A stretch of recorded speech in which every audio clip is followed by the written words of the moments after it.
Welcome to the Imaginaries. Welcome to the Imaginaries podcast, a podcast where we discuss all things imaginary. And I am here with my fellow co-host, Sputnik. Oh. Sorry, Tony. Womp womp. The cat is the co-host today. But I am actually here with my human co-host, Tony. Tony, say hi. Huzzah! And we're going to talk about some of our problematic faves today. And by this, we do not mean Taylor Swift or her most recent album. We mean problematic faves in the science fiction canon, books and film. I don't think we have any comics on the list today, but don't tune us out for that reason. We do have some very interesting observations about Star Trek, Starship Troopers, which often makes an appearance in our discussions, and a great starting point for today's discussion of problematic faves is Orson Scott Card, the author of two of the finest science fiction texts, at least, out there, and that is Ender's Game and Speaker for the Dead, but also the author of some incredibly offensive statements about people and so forth. So, Tony, let's open up this discussion of problematic faves by introducing perhaps some of the different kinds of problems that problematize our faves and how we should frame this in the larger discussion of science fiction. So we argue about things a lot, and sometimes it gets really colorful.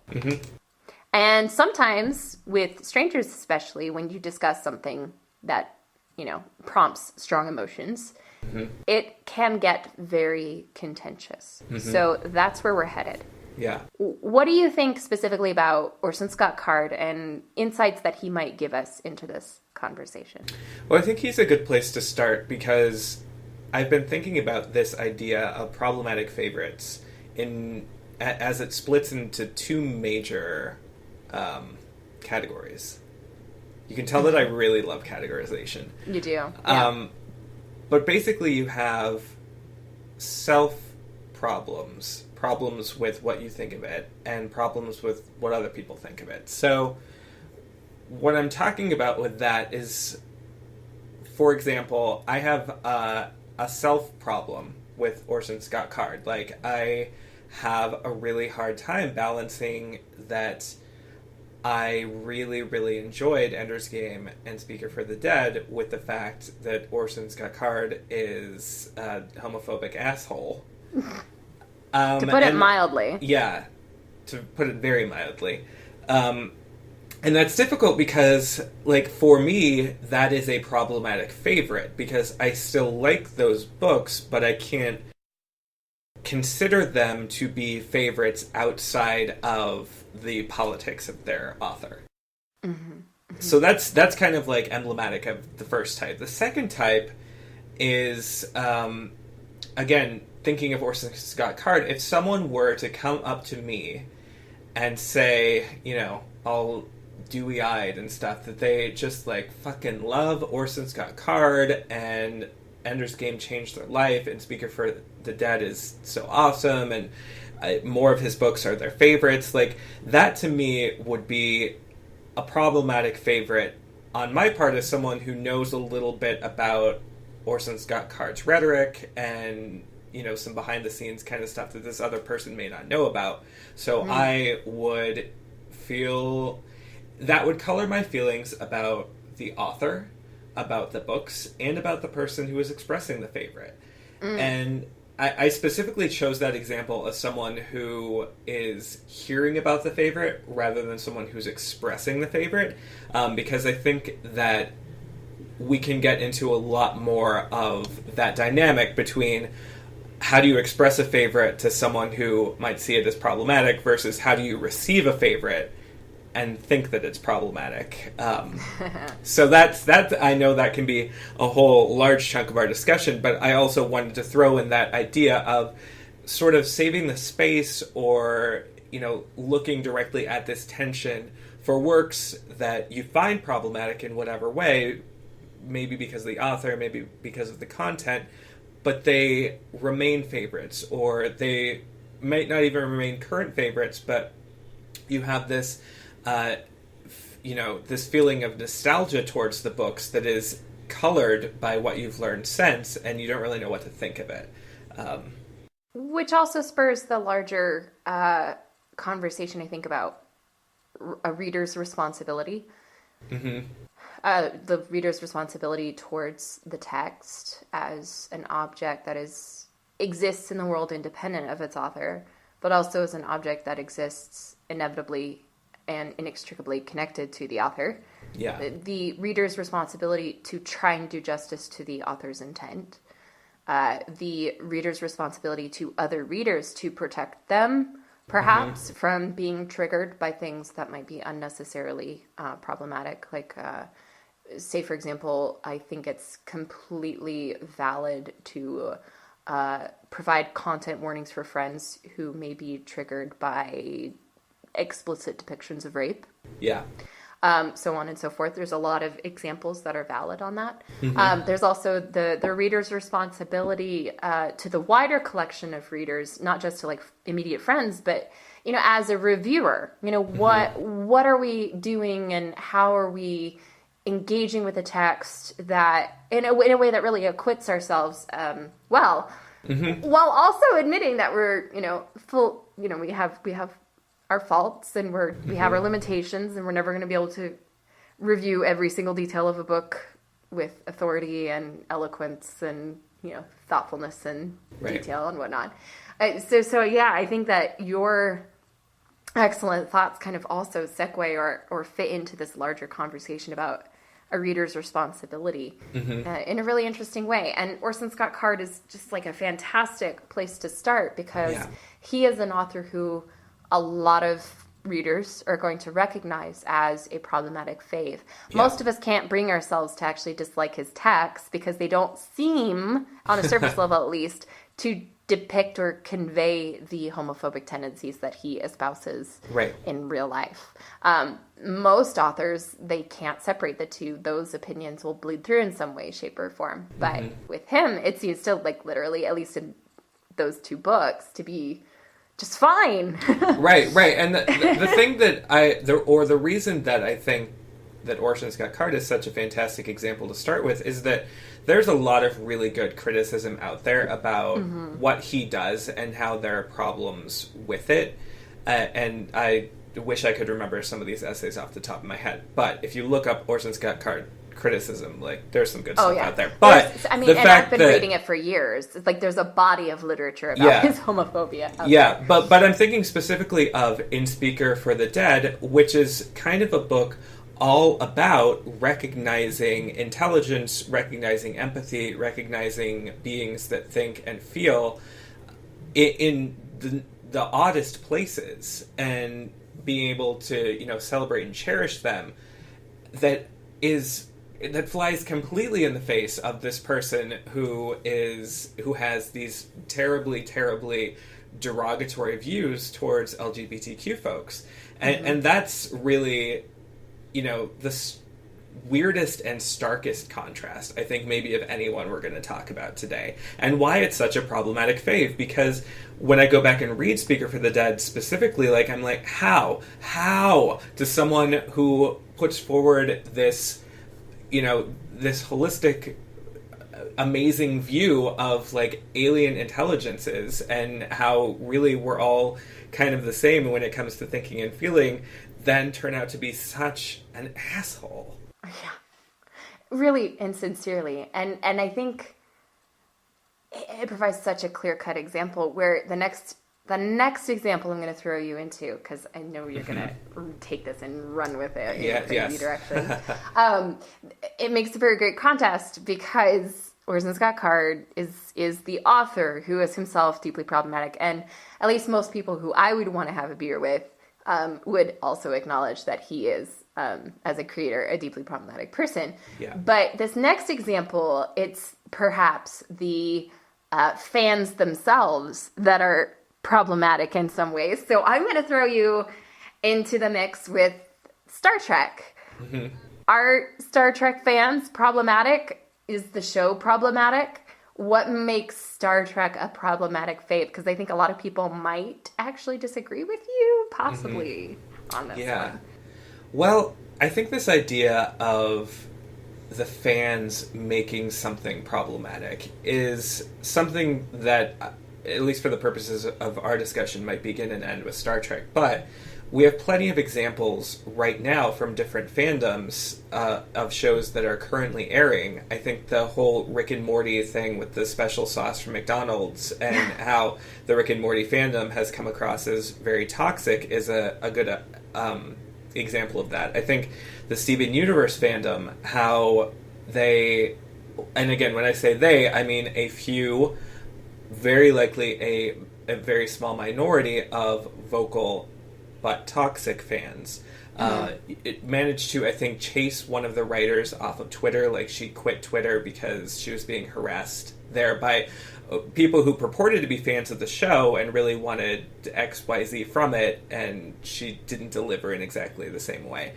And, of course, you know, this goes beyond what's happening now. Star Trek and Star Wars together are really good examples of science fiction properties that have existed for decades now and have had fans that have accomplished some really great things, like the naming of the Space Shuttle Enterprise with respect to Star Trek, but also done some really awful things and made it more difficult for those of us who enjoy things or who enjoy those particular works to continue to enjoy them. And I think a really good example, again, contemporary with Star Trek, is the new Star Trek Discovery series, which, for its pilot, was anchored by two remarkable leads who happened to be women of color.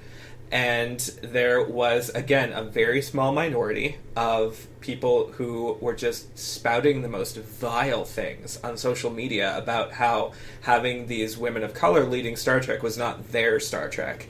And again, there's really robust discussion going on about Discovery and what kind of Star Trek it is, and the writing and the characters and whatever. But the fact that there was this vocal part of the fan base that was basically not only writing off, but openly deriding Star Trek as both a franchise and a new series because women of color were in the lead was just so vile that it made me really rethink my feelings towards Star Trek. I was like, what kind of image has this property put out for itself in the world that these people, these kind of people, the folks who would do this kind of thing, also count themselves as its fans? Like, what kind of image of the show were they getting? And what does that mean for what I think of it and what I need to rethink of it, maybe?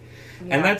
And on the one hand, I think that that's any kind of self-reflection when you are considering things, shows, books, whatever, that you really enjoy, reflecting on why you really like it. Yeah, right.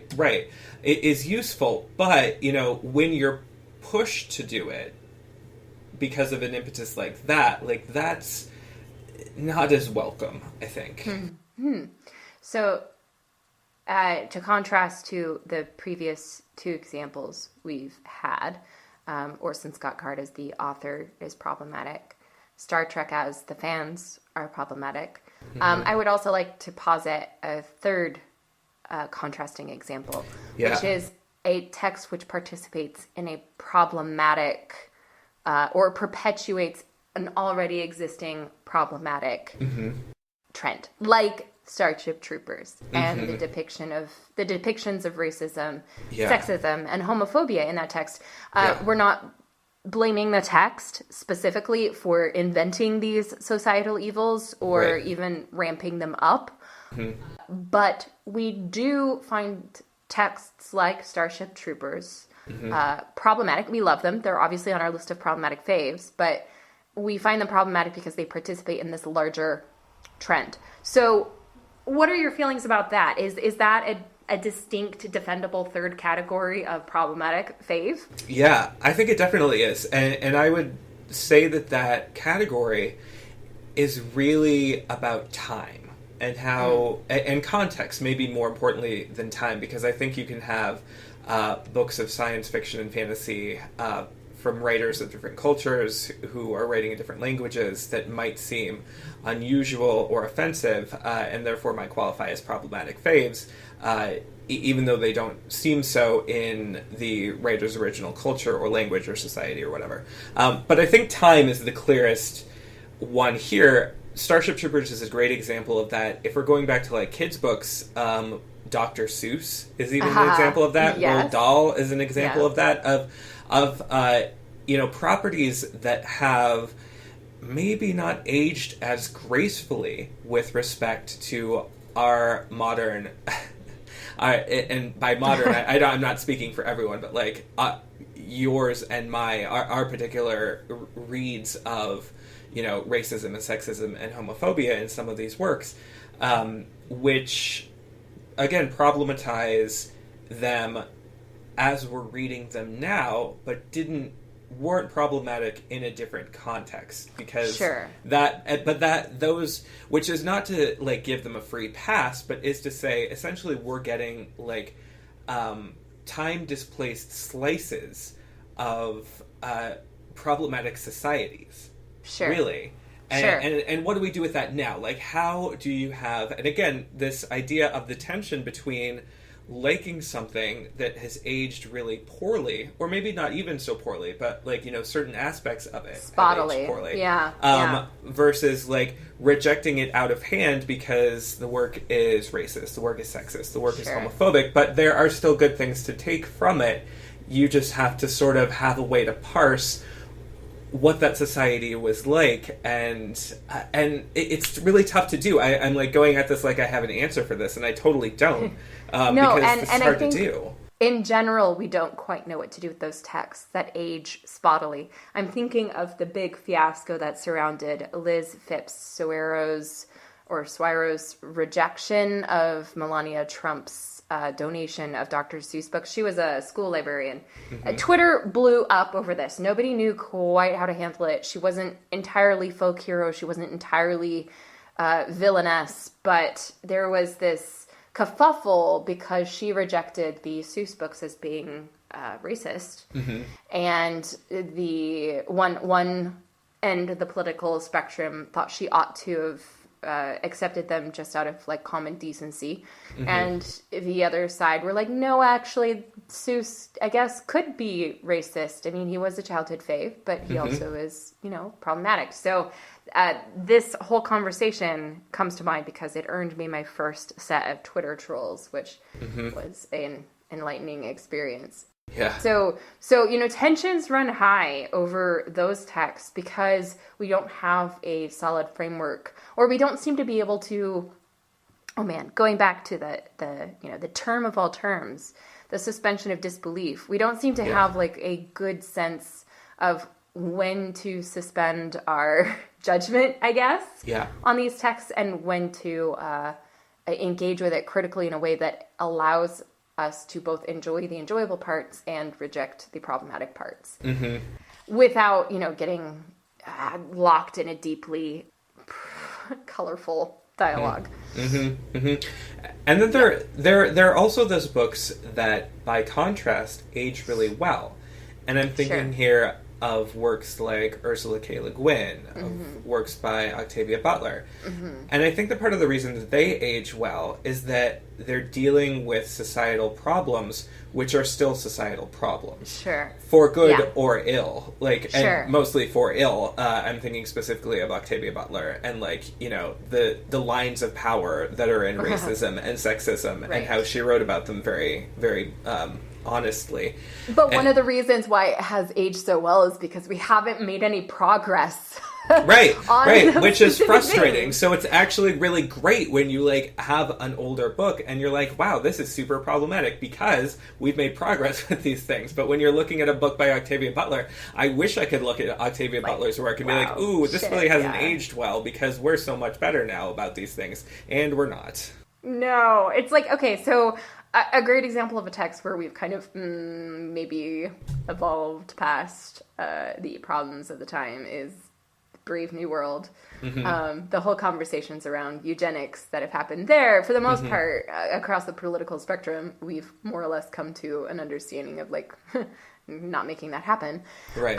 But a great example of a text which is kind of middle of the road on that, I guess, or a collection of texts that would be middle of the road on aging would be Sheri Tepper's body of work. So Sheri Tepper is an author who I'm dedicated to reading through as much as I can because I find her super interesting for this very reason, where Sheri Tepper was an author who started writing many decades ago, and then she passed away early in the 2000s, I want to say, or just a couple years ago. But she only started writing when she was like in her 60s or 70s, right? Yeah, but she continued writing for a long time. Like she wrote as long as she was able, and so like she had a good like 3 decades of publishing under her belt by the time she passed away, and that encompasses times of great societal change and a great change specifically in how we treat gender in science fiction.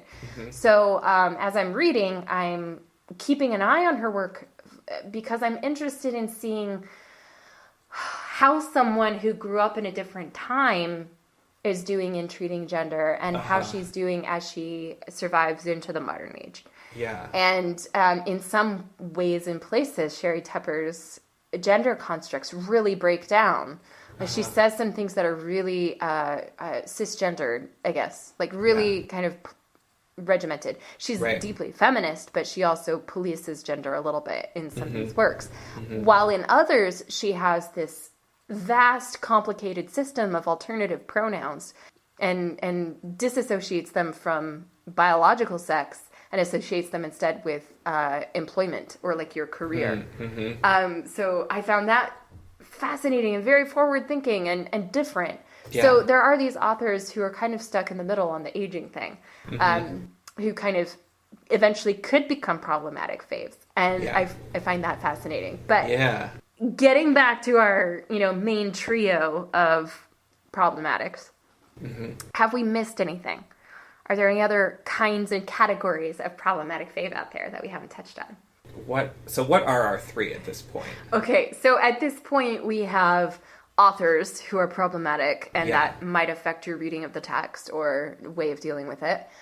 You have fan bases that render the text problematic or your reception of the text problematic. Yeah. And then you have texts which are rendered problematic by time and belong to like a body of text. They are not themselves like the inventor of all wrongs, but they are emblematic of problems endemic to an age or a time period. Yeah. Those are our 3. Yeah, and I think I do think that covers most of it. And I would say that those 3 categories, you could have them in various ways. You could think about them in the 2 large ways I said at the beginning, either for yourself or in conversation with someone else. And all of that still holds as well. Sure. And I think, okay, so let's take a segue here, maybe a little bit uncomfortably or awkwardly, because I'm great at awkward segues. Let's do it. So I would like to talk about how to discuss problematic faves. How do we keep conversations from becoming, well, he's shitty and you shouldn't read that text, or you suck and I don't want to read this thing because you suck and you touched it with your grimy little hands. Like that. Right. And I think if we go back to Orson Scott Card, there's a great example. I have called him an asshole multiple times on this podcast.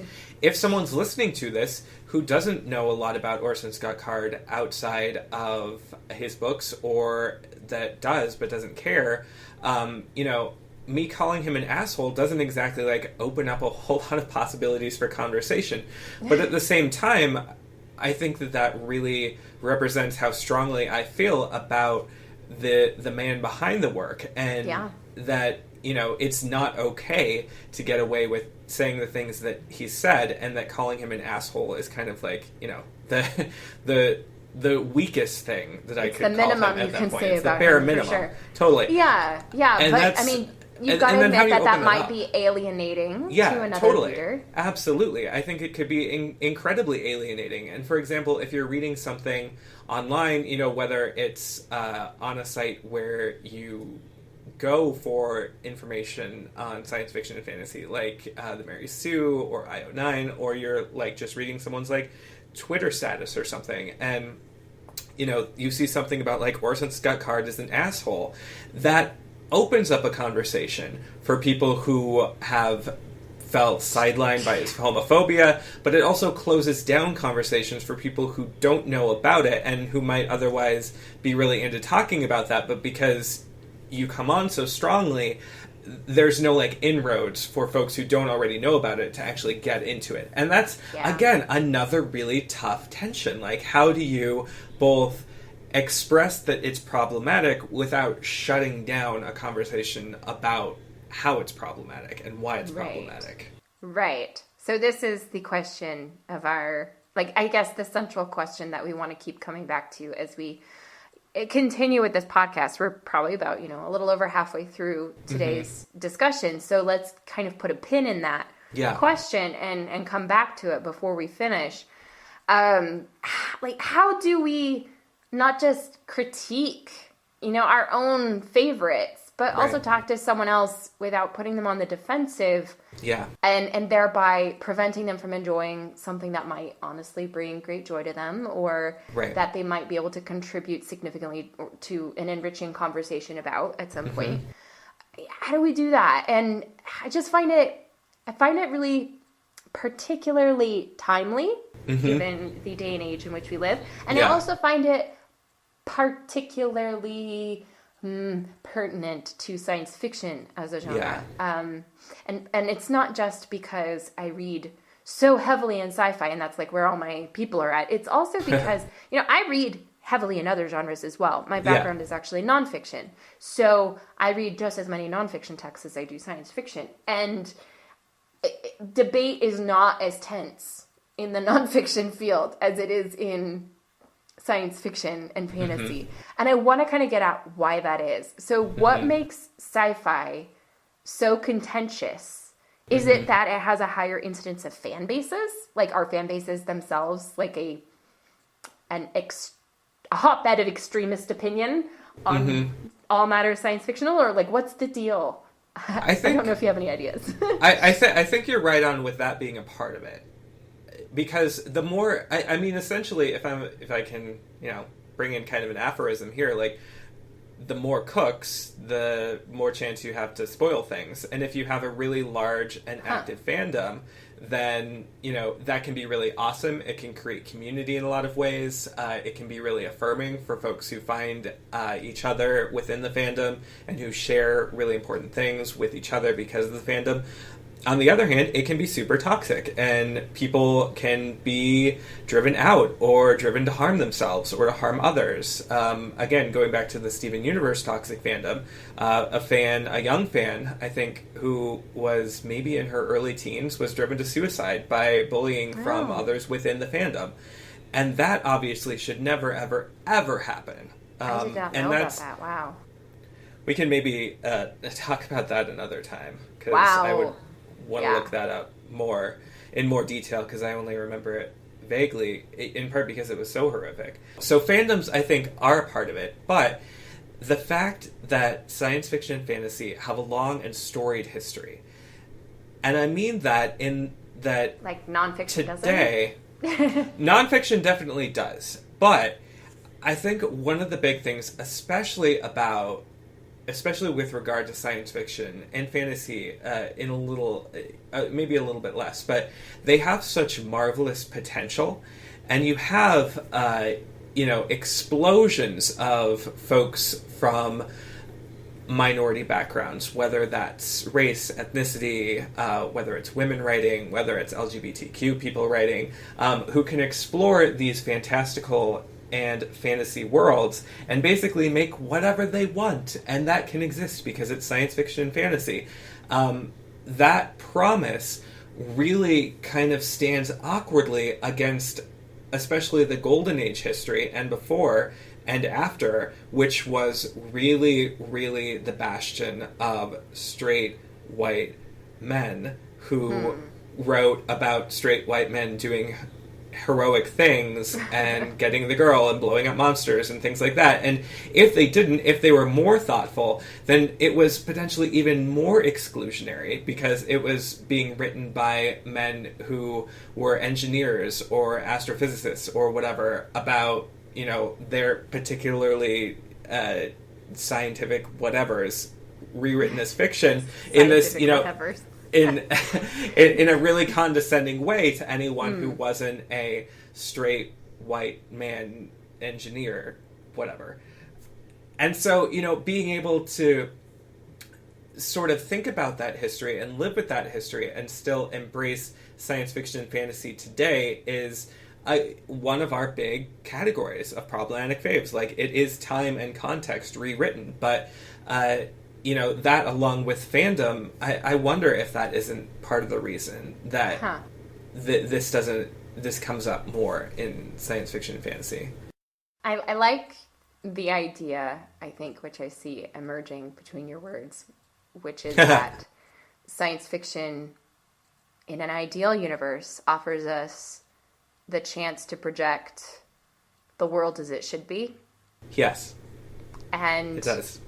If we fail to imagine a world as beautiful and diverse and wonderful as our world can be today, then we are, in essence, doing a disservice to the actual genre, because we are failing on the promise that this specific genre presents that other genres do not. Yes, and I think that, I know we've spent a lot of time talking about science fiction today, and as always, but I think fantasy, especially like epic fantasy, is a major problem here. I mean, because we've talked about my feelings about George R. R. Martin.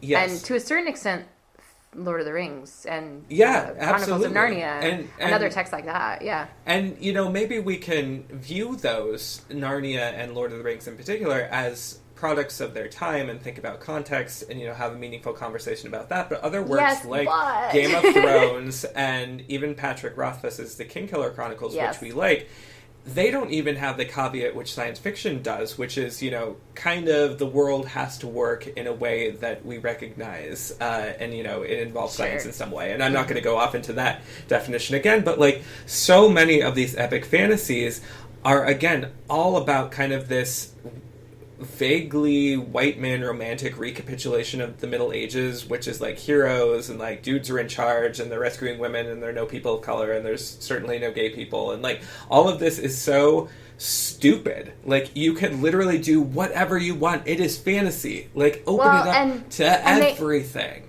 And they move the goalposts so often. So I actually was super pissed off earlier this week. I was listening to another podcast, which shall not be named, in which one of a number of panelists observed this very thing and then dismissed it as, you know, okay, so this is clearly a medieval culture and they're just trying to represent a medieval culture accurately, and therefore they get to do this stuff.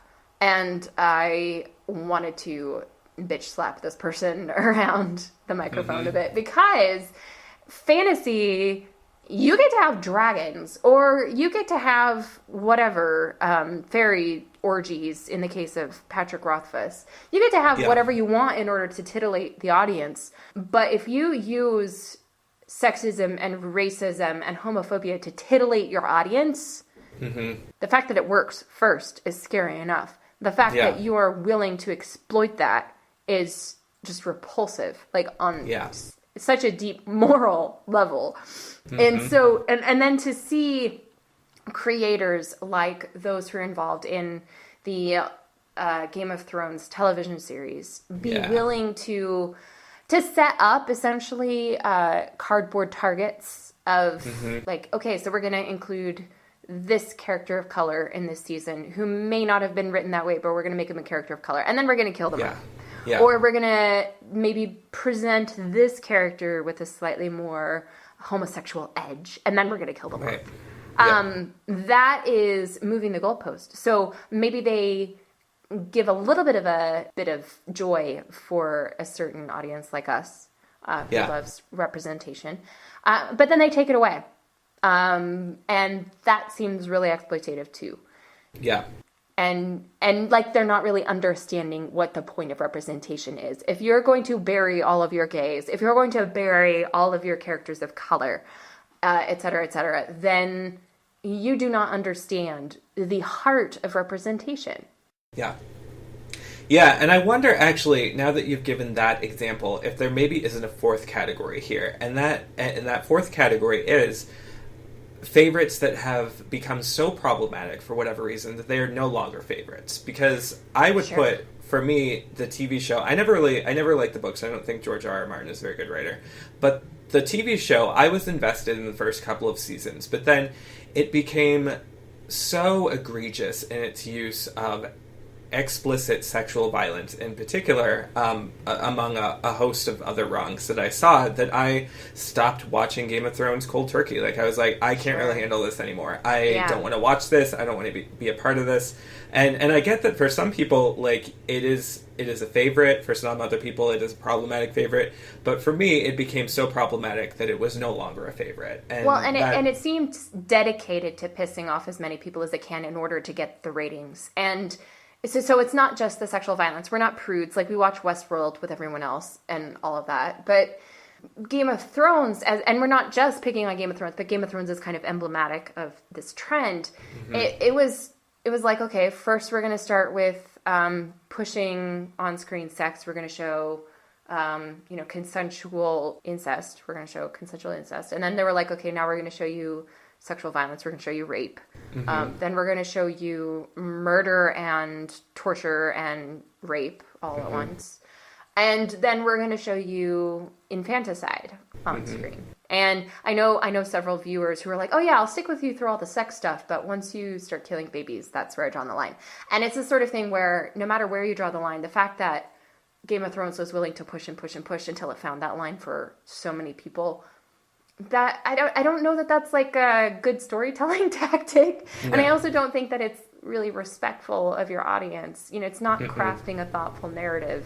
It's crafting the most incendiary narrative that you can, because it might get you numbers. And sure, I understand that television is built around ratings, but Game of Thrones is not hurting for ratings at this point. So no. Yeah, it would not hurt them to be a little bit more thoughtful. But to steer this away from being just a raging on Game of Thrones, I would state that I think George R. R. Martin and the show creators, just like Stephanie Meyer, author of Twilight, I think they were all very smart. They may not be doing things that I enjoy, but they're all very smart, and they accomplished what they set out to accomplish, which is, but there is this other body of science fiction and fantasy text that I kind of want to dig into a little bit more in the time remaining to us. Sure. And the only thing that I will add to that before you get to that is that this all started, this line of questioning, this line of exposition started because we were wondering how to talk about problematic favorites. And I feel like we just did a really wonderful modeling of maybe how not to talk about problematic favorites. But, talking with someone else who shares your view of why they're problematic, even just me and Kendra, this is not the first time we've talked about this, obviously, about Game of Thrones. Even on the podcast, this is not the first time we've talked about it. But just listening to Kendra, what she had to say over the past 10 minutes, like, I have a better understanding of how to explain why Game of Thrones was problematic for me. And remains, but, I don't watch it anymore, so I can't say remains a problematic thing. Wow. Well, maybe not 10 minutes, but, the last few minutes.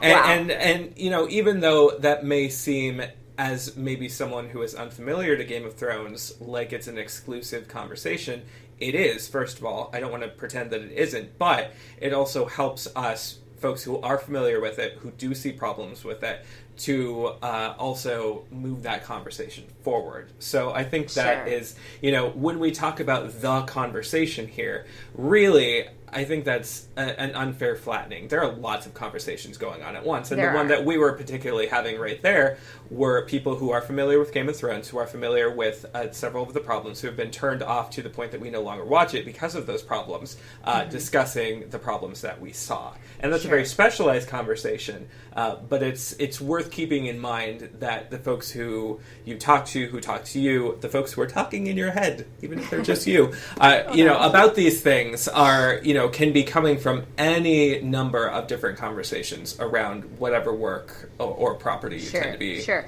And there are all kinds of dimensions of a text that might render it no longer enjoyable. And a great contrast to George R. R. Martin's and the show creators for Game of Thrones' sort of angle.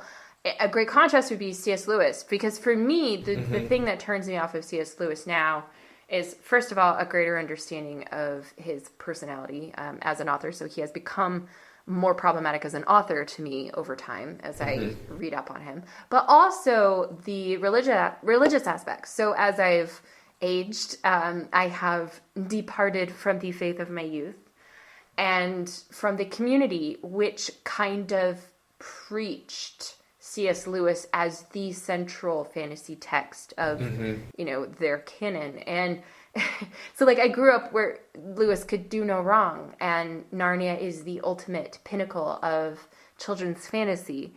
And I'm no longer in that place. And so now, looking back and reading the text, I see the ways in which it reinforces a culture which no longer has a hold over me. Yeah. And so that has rendered it less enjoyable for me. I wouldn't say necessarily has ruined it. I still find it interesting to compare and contrast to other fantasy texts, but it's close. Yeah. And I do think Dr. Seuss has been fully ruined for me. And Roald Dahl I've never gotten into because I heard the conversations before I got to him. So there are these other fantasy texts, and Patrick Rothfuss could be salvaged by his third book. I'm leaving the door open to that. So it's not quite as extreme a case, but there were some elements. Patrick Rothfuss is a great example of a strong start. Yeah. The first book in the series was so powerful. It had some seeds of problems in it, in that it was still a pretty white, male-centered text. Yeah. In that every female character exists to demonstrate the sexual prowess or attractiveness of the central character. And yet it still wasn't deeply, deeply problematic. And then the second book, it went there. Yeah. And it just kind of exaggerated all of those aspects. So it could be pulled back, take the series in a new and refreshing direction. But that's the benefit of having an ongoing series. And we haven't talked about that yet. But a series which hasn't finished yet is a series that still has more work to do and more possibilities. So, yeah. So let's circle back. We've got just a couple minutes left of the podcast. I ranted a bunch. You ranted a little bit. Are we any closer to understanding how to better frame a discussion about problematic faves? Do we have to be civil? Do we have to reach a consensus? No. What do we do with this? I don't think you have to do any of those things. As much of a cop-out as this might be, I think it really depends on who you're talking to. I can talk to you this way, and presumably other people will be listening to this conversation at some point. But the way that I'm talking to you about these things, if I, for example, was talking to some, I don't know, really muscly white straight guy who really loved Game of Thrones, I would not at all talk to that guy the same way. Really muscly straight dude. Well, I don't know why that was the first thing. I was just thinking of the bro example at the university, because I'm at a university and there are lots of big hulking muscly guys around, and I'm just thinking that would both be a really important conversation to have, because about sexual violence, about how violence against women is portrayed on screen and how it's used visually and as a storytelling technique, and how there are, massive problems there. But also, I would not be able to come to it immediately knowing that he shared my view of that is a problem foundationally. That we don't have the same vocabularies, and that's just one totally random example. The same could be true of a queer woman of color who really loves Game of Thrones and hasn't thought through those things, and then I would be in a completely different and honestly much more awkward position for me to be wow, I find this show problematic for these reasons. And talking to, a queer woman of color about that would be would be superficially maybe the same kind of conversation, but would be wildly different in how it would unfold. So I guess, if there's some sort of bottom line here, it's just know who you're talking to and know that, or be aware that not everyone thinks the way that you do. And I don't think you're under any compunction to, if someone's trying to tell you that something you find problematic is not problematic, I don't think you have to accommodate that or come to some sort of consensus. But I also think that it is incumbent upon anyone who's having a conversation about problematic faves to at least listen. Unless you're totally just being trolled, in which case, like, fuck that. So, but your conversation about white, muscly, straight dudes at a college kind of reminds me of this other question I have, which is, I think ought to be one of the central framing questions of this debate, which is, why are you talking to the person you're talking to? Mm-hmm. If this is just a party, you know, what are your obligations there? They're going to be different than if you're talking about it in an academic environment where papers are being produced, where you're adding to some sort of body of critical discussion of whatever. And you can't set out to change the mind of every person you talk to who has the wrong opinion about something, because first of all, you don't know that you're right, beyond a shadow of a doubt. And secondly, because the circumstances of the conversation are going to vary. And frankly, you know, walking into a conversation with a bunch of straight, white, muscly dudes, I would be much less likely to stand my ground on something like that, simply because there's always an implicit threat to someone like me who is non-binary, and I mean, it's not a safe environment for people like me to have strong opinions surrounded by people who have strong opinions of the other kind. Right. And so every conversation, you have different responsibilities, you have different, I guess, moral mandates for what you walk away trying to do. But in a lot of circumstances, I do think that it is valid to say something, but not to say in such a way as to shut down conversation unless you really, really intend to shut down conversation. Yeah. And there's shutting down conversation where the conversation ends, and then there's shutting down conversation where you're actually communicating effectively, which is to say you might continue making sounds with your mouth, but you're not actually talking. You know what I mean? Yeah. Totally. And that seems to be like the norm right now, where, and it's really easy to fall into on Twitter. I see this as someone who uses Twitter a lot. It's really easy to fall into that kind of conversation where you're making sounds with your mouth. Yeah. But you don't really know what you're trying to get out of it, or the thing you're trying to get out of it is just something that's impossible to get out of it, which is usually consensus or something along those lines. That seems to be, I mean, I'd be the first to admit that my natural instinct is to conflate consensus with conversation. Like, I want consensus at the end of every conversation, and that's just not something you can get. No, unfortunately. So, I mean, fortunately. I say unfortunately, but really, I mean, I don't want everyone to share the same opinions, but I also... the whole point of diversity, right? But right. But tolerance is hard to come by in this universe. So especially for those of us who occupy queer spaces, and I can't put myself in the position of, you know, representing people of color, because I am not a person of color. But for those among us who are people of color, you have the right to carve out a space in the conversation, and you have the right to be heard.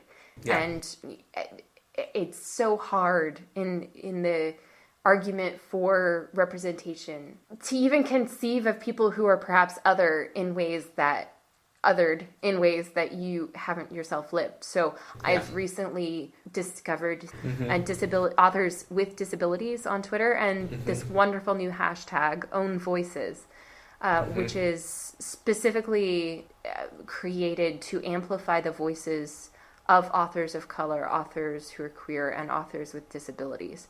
And it's been really enriching to encounter that community and learn more about it and try to understand it and not try to take over the conversation about it. And so my personal conclusion to this conversation and all, problematic faves aside, there are so many texts out there that you will enjoy without compunction that, I mean, one of the things I think is a perhaps a responsibility of an author or a reader is to go out there and discover new things and you know, be hungry all the time for that. So so what are your closing thoughts, Tony? My closing thoughts are that your closing thoughts are where we should close, because that's an important thing to end with, I think. Okay. So I'm gonna tell everyone where they can find us on the internet. Do. Yep. So if you're looking to listen to more of our podcasts, you can look us up on SoundCloud or on iTunes or on YouTube.